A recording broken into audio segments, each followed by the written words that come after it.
අය මාව දන්නේ නැතුව ඇති. දන්න අය දන්නවා. නැති අයට මම මේ දුලාංජි වික්‍රමසිංහගේ චූටි උපතල් චූටි මල්ලි පැටියා. හැබැයි ගෙදර අයියා තමයි මම.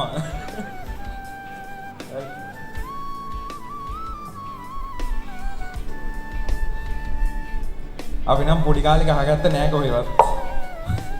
අපි දෙන්න හරිම සාමකාමීව හරිම සහැල්ලු ජීවිතයක් ගත කරේ.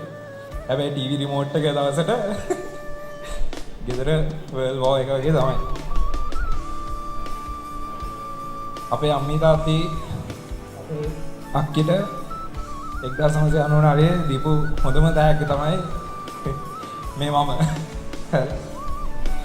මොකද ඒක මං මගේ ජීවිතේ ගොඩක් සැරයක් අහලා තියෙන දෙයක් තමයි අපේ අක්කි කියලා දෙනවා මම පොඩිම කාලේ ඉපදිච්ච ගමන් මල්ලි කෙනෙක් නම් නංගි කෙනෙක් නම් එපා. නංගි කෙනෙක් හම්බුනොත් ලස්සනට යාව හම්දලා ලස්සන ගවමක් හම්දලා මේකප් දාලා අරන් යනවා කියලා තියෙනවා. තේවත්තේ උඩටම ප්‍රෑම් එකේ දාලා ගිහිල්ලා තල්ලු කරනවා කියලා තියෙනවා පල්ලෙහාට. ඉතින් ඒක මගේ ජීවිතේ කවදාවත් මම අමතක වෙන්නේ නැති දෙයක්. අපේ අම්මේ තාත්ති අපි දෙන්නයි අපේ අක්කිවයි කිසිම අඩුපාඩුවක් නැතුව හැම දෙන්න පුළුවන් හැම හොඳ දේම දීලා අපිව ස්මාර්ට් කරලා තියෙනවා.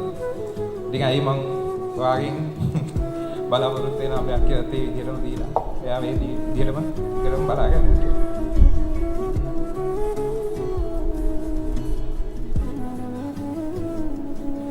ඉතින් මගේ මස්සිනාට මම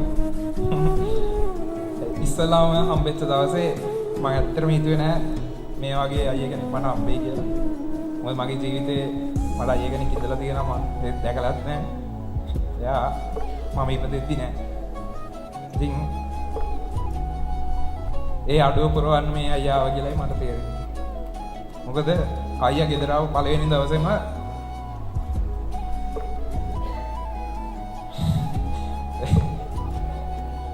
අපේ ගෙදර එයා අවුරුදු ගාණක් ඉඳලා වගේ තමයි අපිත් එක්ක හිටියේ. අම්මිට තාත්තට කතා කරන්නේ නිකන් එයා පොඩි කාලේදී ඒ ගෙදර හැදුනා වගේ. ඉතින් අයියාගේ පැත්තේ අම්මේ තාත්තේ ඔය දෙන්න ලස්සන පුතෙක් හදලා තියෙනවා. ඒ පුතාව මට මගේ අයියා වෙන්න මම ගොඩක් පිං කරලා ඇති කියලා මම හිතුවා. අනිත් එක තමයි අපේ අක්කි මම පොඩි කාලේ අපේ තාත්ති මගෙන් අහලා තියෙනවා ඇහුවා මට තාම මතකයි. අක්කි බඳිනවා නම් මොන වගේ කොල්ලෙක්ද හොයන්නේ කියලා. එතකොට මම දීපු උත්තරේ තමයි රට ඉන්න හොඳට සල්ලි තියෙන. මට රටේ ඉඳලා එනකොට චොක්ලට් අරන් එන. මාව දවසක රට එක්කන් යන අයියා කෙනෙක් මට හම්බෙන්න කියලා. ඉතින් ඒ ඔක්කොම හරි එකක් ඇරෙන්න මම තාම රට එක්කන් ගියේ නැහැ. එක්කන් ගිය දවසට ඒකත් සම්පූර්ණයි. අයියා මම වාගෙන් ඉල්ලන්නේ එකම එක දෙයයි. මේ දේ වා පුළුවන් නම් මට කරලා දෙන්න. මේ ඉන්න මගේ ආදරේ. මේ ඉන්න මගේ දෙවෙනි අම්මා. එයා මේ විදියට බලා ගන්න. ඔයාට මම බාර දෙනවා දෙයක්. එයාව සතුටින් තියන්න. කිසිම දෙයක් යාට දුක දෙන්න එපා. එයා පරිස්සම් බලලා තියන්න. ඉතරයි මම අට දෙන්නටම කැමතියි.